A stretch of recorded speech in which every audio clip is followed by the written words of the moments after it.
E aí, galera, tudo jóia?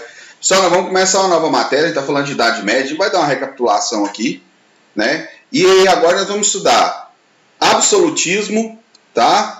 Mercantilismo e antigo regime, né? E a formação dos estados modernos. Tudo isso hoje na aula, a gente vai dar uma pincelada que a gente vai começar a colonização. E aí a gente vai estar trabalhando ainda vai faltar algumas matérias aí, beleza? Meninos, beleza? Né? Meninos, eu quero já dar um recado para vocês. Se liguem aí que a gente vai ter aula ao vivo e online. Daqui um dia eu vou estar marcando lá no grupo e vocês vão ter que assistir a aula comigo ao vivo e online. Eu tenho que começar a ver, vocês me tirar dúvida, vocês tirar dúvida, eu poder falar com vocês, tá bom? Então fiquem espertos aí que nós vamos estar passando até a aula ao vivo e online. Vamos lá então, galera, vamos conversar sobre isso aqui que é muito interessante. Meninas, nós vamos estar falando a formação dos estados modernos. Como que começou? Porque, olha só, durante a Idade Média, a unidade que existia era apenas o feudo, tá? Era apenas o feudo.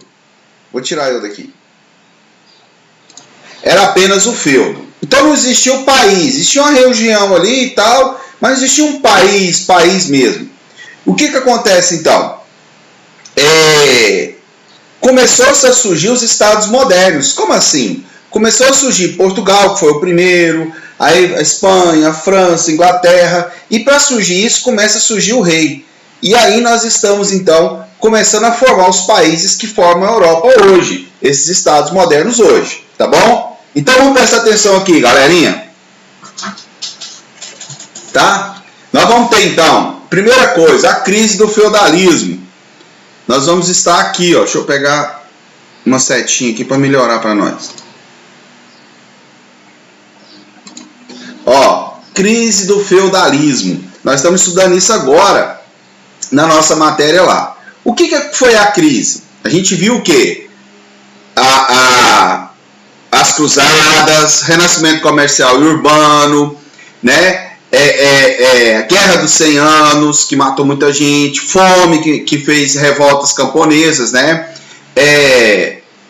A peste negra, tudo isso fez com que o feudalismo ele caísse, ele fosse por terra. E surgiu um novo regime, que é o absolutismo, o capitalismo, o absolutismo como político, o capitalismo como novo modelo econômico, abandona o modelo feudal e passa para o modelo capitalismo comercial. Então a peste, a fome, a guerra e as revoltas destruiu aquele mundo feudal, né? Aí fez com que o quê?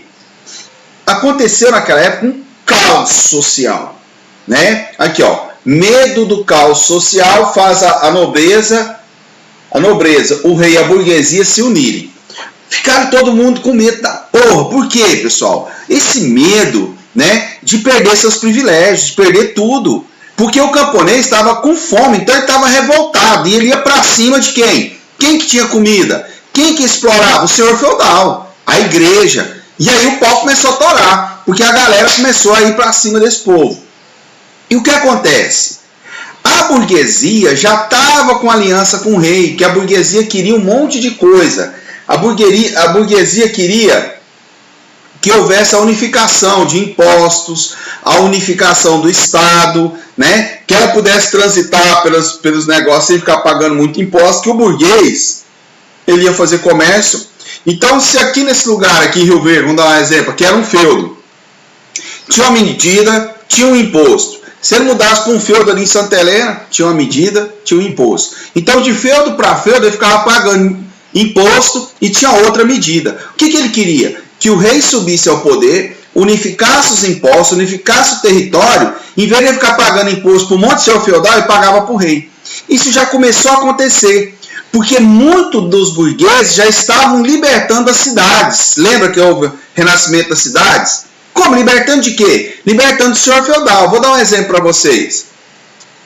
Vem comigo aqui. Presta atenção nessa parada. Olha aqui. Nós estamos dentro da cidade de Rio Verde, mas a cidade de Rio Verde é circundada por fazendas. Por que os caras da fazenda não é dono de Rio Verde? Olha só como é que você entender, para você poder entender, né? Os caras da fazenda não é dono. Por quê? Essa região foi libertada. A cidade de Rio Verde é um território comum, com um governo próprio, inclusive independente. Inclusive, ao invés de nós pagar imposto para os fazendeiros, não, os fazendeiros têm que pagar imposto para a cidade. Houve essa inversão. Quem que fez isso? A burguesia. Começou a pegar apoio do rei e começou a fazer isso. Naquela época não tinha. O senhor feudal mandava na cidade. E eles queriam libertar. Nisso, então, ele já estava de acordo com o rei. Olha aqui, ó. Ó, burguesia, logo aqui embaixo. Vou ler aqui para vocês verem. Não está aparecendo para vocês verem. Ó, a burguesia.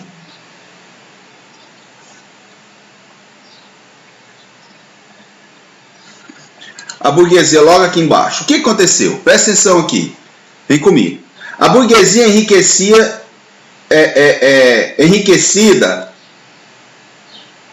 cobra os impostos e, com isso, o rei forma exército para garantir a proteção de seus aliados.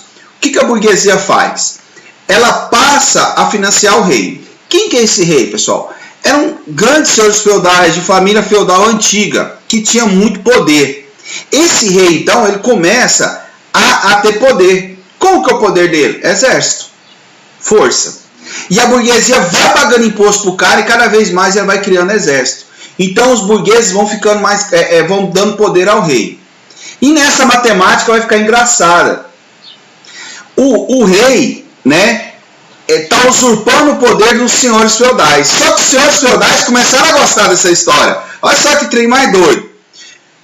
Os senhores feudais começaram a gostar. Por que eles começaram a gostar? Saca só. Começa então a haver revoltas camponesas. Os senhores feudais não tinham dinheiro nem exército para abarcar essas revoltas. O que ele fazia? Rei, pelo amor de Deus, me ajuda aqui. O rei ia lá com o exército e ajudava. E aí os senhores feudais começaram a fazer o quê? Apoiar o rei nessa história. Para eles era legal, porque eu apoio o rei e o rei então vai me livrar dessa parada, para livrar minha cabeça, né? Então, o rei oferece proteção, cargos e privilégios para a aristocracia. A aristocracia é o poder dos melhores, que eram os senhores feudais, ou nobreza, tá? E, em troca, a aristocracia oferece apoio político ao rei. E aí, a nobreza começa a apoiar o rei. E o rei, em troca, faz o quê? Começa a dar cargos no governo. Então, a burguesia sente apoio no rei, porque o rei dá privilégio para ela em questão de comércio, em questão de troca de mercadoria, de imposto e tal. Ele começa também a pegar apoio da nobreza, que também começa a usar os cargos políticos, cargos de governo. E aí a nobreza começa a ficar ali. E a igreja percebe que o rei poderia apoiar a igreja, que a gente vai falar sobre isso, que é sobre as reformas protestantes. E a igreja também começa a pegar apoio do rei, porque o rei era absolutista e ele impunha o catolicismo. E isso então fazia com que começasse a surgir os estados modernos. Surgiu o quê? O poder do rei. Certo? E aí nós vamos ter Portugal, né? Vamos ter a Espanha, vamos ter a França e vamos ter a Inglaterra, né? E aí nós vamos ter toda a formação dos estados modernos. Estados nacionais. A Europa deixou a estrutura descentralizada e passou por um processo de centralização política. Radicalizou. O que era totalmente descentralizado, um monte de feudo, passou a ser totalmente centralizado. Caracterizado por território e idioma definidos, presta atenção nisso. Conjuntos de leis estabelecidas, que aí passa um sistema. Então passa a ter um território, a França começa aqui e termina aqui. Tudo que é aqui dentro desse território é o rei que manda. Tá? Então o rei passa a ser o quê? O Todo-Poderoso. E dentro desse território vai falar tal idioma, falar o francês ou o português e tal. E dentro desse território vai estabelecer o quê? Leis. O que o rei mandar como leis, então todo mundo vai obedecer. Dentro desse território também vai ter pesos e medidas iguais. Isso vai ajudar a burguesia. Vai ter uma moeda só e o tipo de imposto que o rei vai estabelecer. E vai começar então a estabelecer uma política econômica no qual o rei vai comandar. Não sei se vocês prestaram atenção, mas quem manda nessa parada? O rei, certo? O rei então é o cara, Beleza, galera? O rei passa a ser o cara. Vamos lá, então, vou dar mais uma revisãozinha e vocês vão começar a entender algumas coisas. Então, o que acontece? O rei, durante o feudalismo, estava nas sombras. O que significa? Existia, mas ele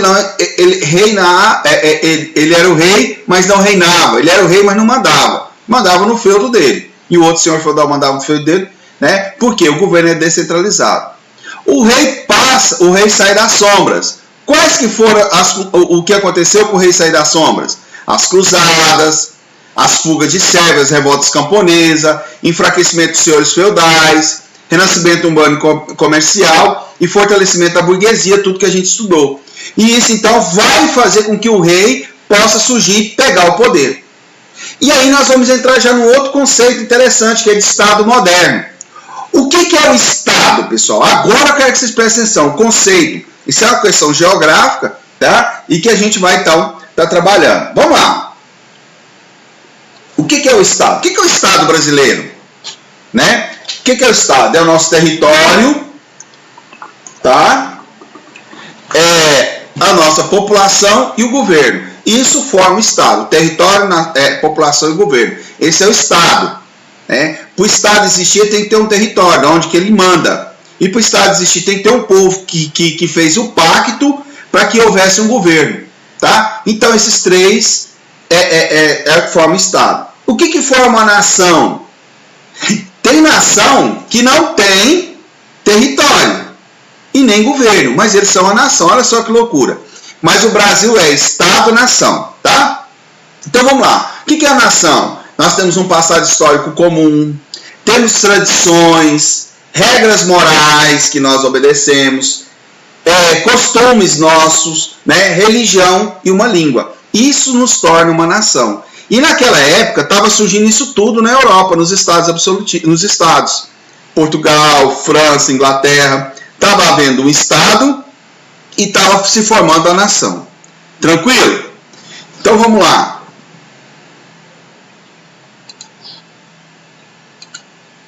Bom, formação do Estado moderno, conforme eu já falei para vocês, eu vou voltar aqui, vou sempre bater nessa tecla, por que foi formado. Isso aqui eu vou falar até o final, porque isso aí vai cair na prova. Nobreza e o rei, cruzada, peste negra, que matou muita gente, fuga de servos, enfraquecimento dos senhores, crise econômica. Então, apoia o rei, a nobreza, para ter o quê? Favores. Então o rei vai ter três coisas: a burguesia, a nobreza e a igreja dentro do seu portfólio. Para ele poder existir o absolutismo, precisa desses três. Tá? Primeiro estado, segundo estado, terceiro estado. Qual é o primeiro estado? Igreja. Segundo estado, nobreza. Terceiro estado, povo. Segura aí que nós vamos falar isso no ano que vem, no segundo ano. Vem cá. Então vamos aqui comigo. Então a nobreza apoia o rei por quê? Porque havia revoltas camponesas, eles já estavam enfraquecidos, precisavam de alguém endinheirado que tivesse o exército para apoiá-los. E aí a igreja, aí o rei apoia, e para eles também foi muito bom, porque o rei dá cargos políticos. Sacou? E aí eles vão então ficar vivendo de favores. A burguesia, por que ela vai querer um rei? Para eles transportar suas mercadorias, porque eu tendo um estado onde o rei me protege o meu transporte, que o rei vai policiar as estradas, o que vai acontecer? Eu vou poder vender mais, né? E assim eu não tenho que ficar de feudo em feudo pagando imposto e pedindo permissão. Eu vou passar pelo feudo, porque quem manda aqui é o rei, né? E eles vão apoiar o rei por quê? Porque o rei vai fazer essa unificação, vai estabelecer as regras de boa e vai unificar moeda, leis, impostos e medidas. Tá? Porque você imagina, aqui se é a medida do pé do rei, ali se é a medida do antebraço aqui se é a medida do pé do senhor feudal, ali se é a medida do antebraço do senhor feudal, de lá se é a medida... Não. Qual que é a medida no Brasil? Olha só para você ver. O Brasil é um Estado-nação. Qual que é a medida? Nós trabalhamos por qual medida? Metros. Quem que estabelece o que é o tanto do metro? O Inmetro. Ele fala o que é um metro, o que é um quilo, o que é uma tonelada. Então, nós trabalhamos com essas medidas, certo? Então, isso ajuda no comércio. Você imagina, se não houvesse essas medidas, como que funcionava o comércio? O Estado brasileiro adota qual moeda corrente para ir para lá e para cá? Né? Qual moeda? Nós temos a moeda. Qual moeda? Né? Qual que é o dinheiro que nós... O real. Dentro do território brasileiro se usa o que? Real. Né? E assim nós temos uma moeda unificada. E dentro do nosso território tem leis que o Congresso Nacional faz, aí vem a Constituição e todos os códigos de leis, no qual estabelece a organização do Estado. E dentro do nosso Estado existem os famigerados impostos. Se não tivesse essa organização, era impossível ter comércio. Né? Os burgueses sofriam muito com isso. Beleza? Então vamos lá. E aí a nobreza vai passar então, aí a nobreza passa a ficar dividida, vai ter dois tipos de nobreza. Nobreza da espada, que eram os antigos senhores feudais, que era o de sangue, né, que eu nascia nobre. Eles eram ociosos e militares. Por quê? O trabalho era pejorativo, o trabalho é para servo, é para o terceiro estado. Já o burguês, ele achava que o trabalho era bom, o nobre não. Eu não trabalho, o nobre não trabalha. E trabalha, isso é coisa de servo, né? E aí o que acontece? Né? Isso é coisa de servo, não é minha coisa. Então, eles vão ficar, então, tendo essa noção de coisas, né? Então, ele vai ter as cortes e tal. A nobreza togada, de certa forma, é que ele comprava, não era aquela de sangue. Eram os burgueses ricos que compravam título, compravam respeito, privilégio, né? Geralmente, quando tinha um senhor feudal, de família feudal, né? Já não tinha mais senhores feudais, né? Um senhor que tinha uma família antiga lá e tal, que era de uma família nobre, geralmente quando ele empobrecia, ele casava com um comerciante rico, né, para poder usufruir da riqueza, e o comerciante rico usufruir do nome, tá? E aí nós vamos ter então a formação do Estado moderno.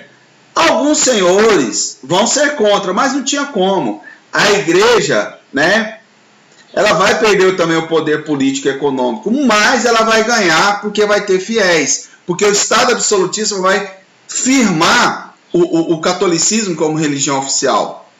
E aí então eles vão então ter essa forma que vai aproveitar bem essa história, tá? Bom, então o que o Estado absolutista faz? Vai fazer aquela formação do Estado que eu falei para vocês. Território, né, governo e povo, certo?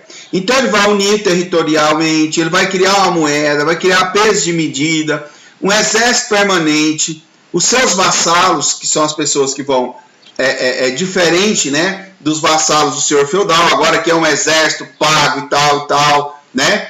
A Guarda Nacional, que era política, a burocracia do Estado, o Estado laico, assim, entre aspas, né? Que não vai ser não vai ser da igreja, mas vai ser um rei, né? Um rei civil apoiado pela igreja, e que vai ter o quê? Um direito, tá? Que vai estabelecer regra. Então o absolutismo teve como seu ápice aonde? No século XVII, fortalecimento do rei, reforma protestante vai enfraquecer o Papa e vai fortalecer o rei.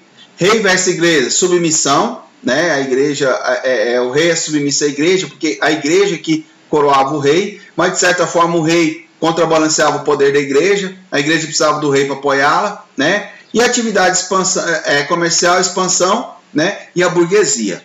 Vamos lá, pra vocês poderem entender. E assim vai ficar então a Europa, pessoal. Olha aí, começa a surgir os estados, tá? Quais são os estados? Nós vamos ver esses grandes e poderosos estados, reis aqui, ó. O rei Luís XV da França, o mais famoso de todos, a gente tem a foto dele aqui, ó. Esse 14, né? E tem o 15. O 14 era mais ainda, tá? Desculpa, o Luís XIV era mais famoso ainda. Eu vou chegar a falar dele. Carlos, né? Carlos III, né? Isso aqui já tá na frente, né? O rei José da Áustria-Hungria, Reino da Rússia, Catarina, né? O Frederico. Então os estados estavam desse jeito aqui. A Alemanha não era um estado unificado, nem a Itália, tá? Isso aqui era o Estado tudo do Papa. Então, pessoal, começa a surgir isso aqui. A Inglaterra tinha o seu rei absolutista. Olha os principais reis absolutistas. Luís XIV, dinastia dos Bourbon. Dinastia, pessoal, é a família que governava. A família Bourbon governou a França. Porque passava de pai para filho o poder, né? Ou alguém da família. Tá? Ficou conhecido como Rei Sol. Né? Governou a França entre 1643 e 1715. Ele falava que o Estado sou eu. Não é o povo, não é o governo, não é o território, não. Ele falava que era ele. Tá? L'État c'est moi. Eu lembro que na faculdade eles falavam muito isso para nós. E o Estado sou eu. Então eu sou o sol. Tudo gira em torno de mim. O cara era fodão. Henrique VIII, nós vamos chegar a voltar a falar dele de novo. A dinastia do Tudor na Inglaterra. Governou a Inglaterra no século 17. Aqui é a Inglaterra, aqui é a França, tá?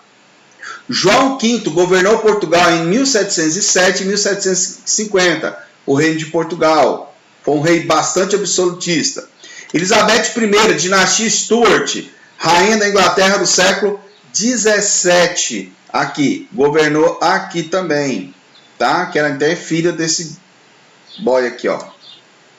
Fernanda e Isabel governaram a Espanha, né? No século 16. Aqui é a Espanha. Então esses eram os reis, pessoal. O que essa galera aqui na época deles falava, todo mundo obedecia. Ninguém falava nada. Todo mundo baixava a cabeça. Por quê? Era o rei. Você vai mexer com o rei? A vontade do rei era a sua vontade.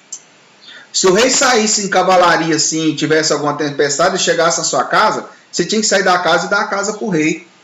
O rei poderia desapropriar seus bens. O rei poderia te matar. O rei poderia fazer qualquer coisa. Ele era o rei. A vontade... O rei não era criminalizado por crimes comuns. Todo mundo era criminalizado, menos o rei. Ele era o cara. Todo o poder na mão dele. Tá? Então isso foi muito forte naquela época.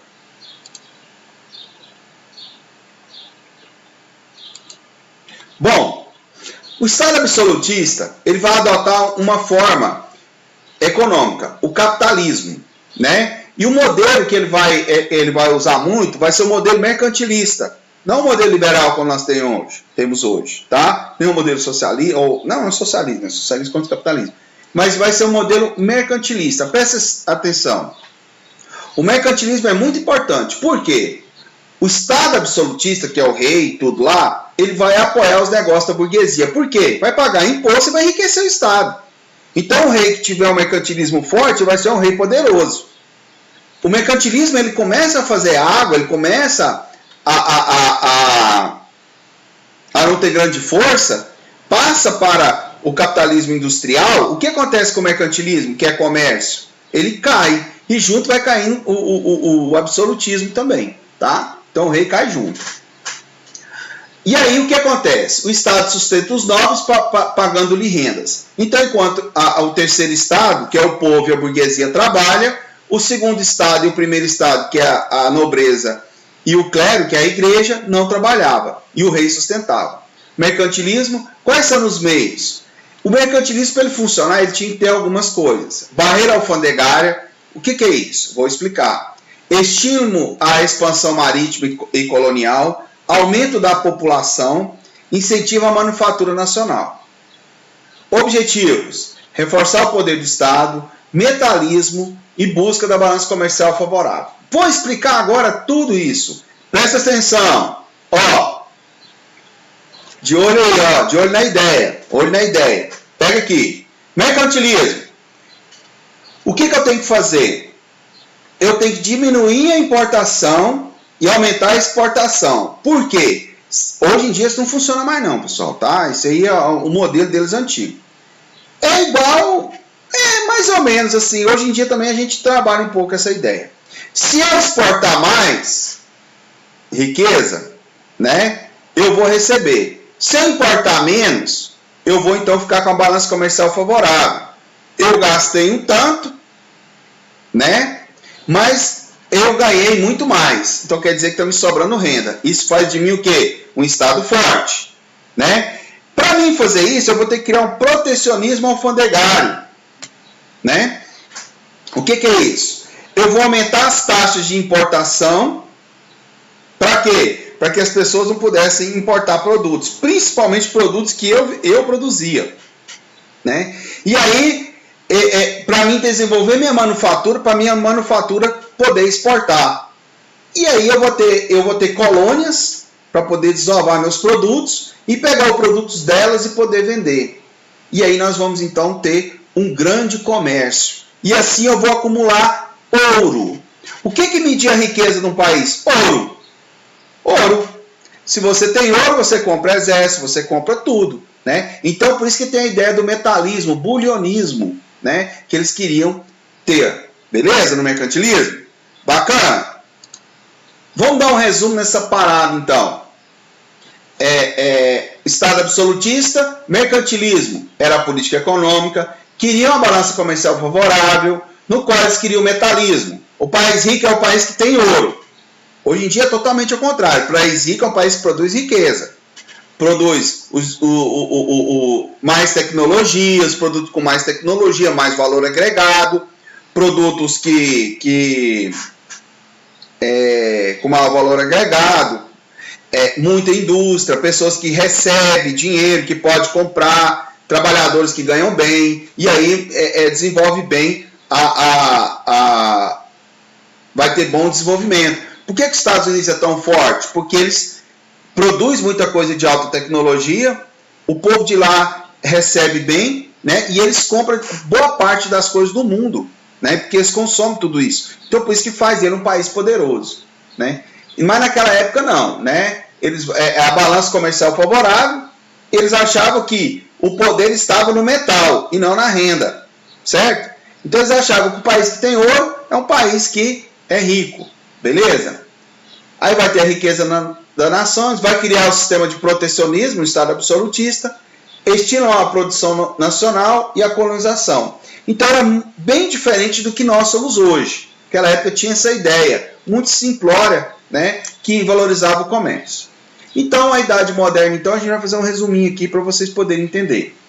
Anteriormente, no fim da Idade Média, o renascimento comercial e urbano, que a gente já falou, o comércio ganhava força, comércio, uso da terra. Então, enquanto o uso da terra ia ficando fraquinho, como esse bracinho aqui, o comércio ia ficando forte. Então a burguesia vai criando poder e apoiando o rei. O artesanato, comércio, os burgos, as cidades, as feiras. Então vai fazendo com que as cidades ganhem maior importância. E assim vai fazer o quê? Surgiu o burguês que vai apoiar o rei, né? Aí o feudalismo é abandonado, né, esse uso de terra, e passa para o capitalismo comercial, que é o modelo econômico do burguês, que passa a ganhar muito mais, né, que os senhores feudais. Surge o Estado moderno, os países, né, e aí aqui está o rei.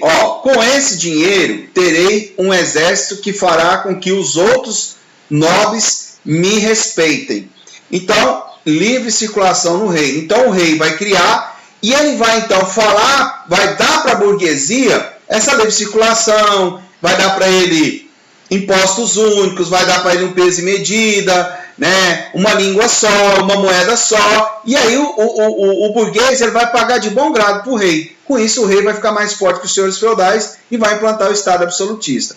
Agora poderia ir aos burgos sem ter que pagar para entrar em cada feudo. Poder centralizado mais impostos, violência para o rei ser obedecido. Surge então o Estado moderno. Por que fala para violência? Porque o rei tem um monopólio da violência, um monopólio de poder. O Estado vai ter um monopólio de poder. Por isso que nós temos a polícia. Ela que tem um monopólio de poder. As duas polícias. Se não existisse polícia, também não existia Estado. Precisa dela, tá? E aí ele vai criar então o mercantilismo, que é uma balança comercial favorável, importar menos, exportar mais. E o mercantilismo é pautado no quê? Como que eu sou um país rico? Quando eu acumulo ouro. Porque a moeda internacional que circulava era o ouro. Hoje é o dólar. O dólar é um papel, mas naquela época era o ouro. Tá? Então, se você comprasse alguma coisa de Portugal, você pagava com ouro. Comprasse da França, pagava com ouro. Então, era o ouro o grande fator. Ouro e prata. Metais preciosos, né? Colonialismo. O pacto colonial, a gente vai falar isso agora nas próximas aulas que trabalhar a colonização do Brasil, né? E o protecionismo, contra importação e concorrentes. Certo, pessoal? Pessoal, então essa é a nossa aulinha, tá? Eu quero que vocês se preparem, porque eu vou depois passar uma atividade para vocês. Eu vou querer dar uma aula ao vivo daqui a uns dias, provavelmente vocês serão a próxima turma. A gente vai entrar todo mundo no Meet, tá? A gente vai dar aula, vai tirar dúvida e vocês vão conversar comigo, para poder a gente dar uma aula melhor, tá? Porque eu explico aqui, vocês não me passam o que vocês estão entendendo. Às vezes você teve uma pergunta aqui e não tem como me perguntar. Tem, você pode usar o WhatsApp e tal, mas não é a mesma coisa no calor da hora. Por isso que agora vocês vão ter aula comigo online, tá? Pra gente poder fazer a coisa funcionar melhor. Bacana? Então é isso aí, galera. Até a próxima, tá? E valeu! Bacana!